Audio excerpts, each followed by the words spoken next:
Këtë martën ulën si pari ndeshjet kualifikuese të Kupës së Botës 2026, ku Shqipëria dhe Kosova për herë të parë siguruan biletën e tyre për në fazën e play-offit të këtij turneu.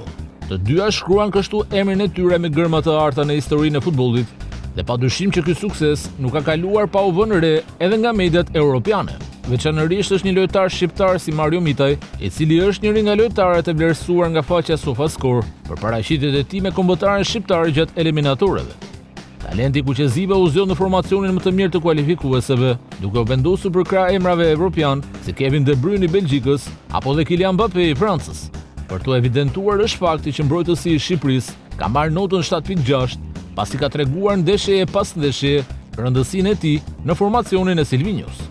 Mita është një element kyç në krahun e majtë mbrojtës, duke e bërë të pamundur për kundërshtarët që të kalojnë e duke treguar aftësitë e jashtëzakonshme mbrojtëse, çka e ka bërë të vjetër edhe nga specialistët europian të futbollit. Jo më kot, ai ka përfunduar në formacionin më të mirë të këtyre eliminatorëve të botrorit.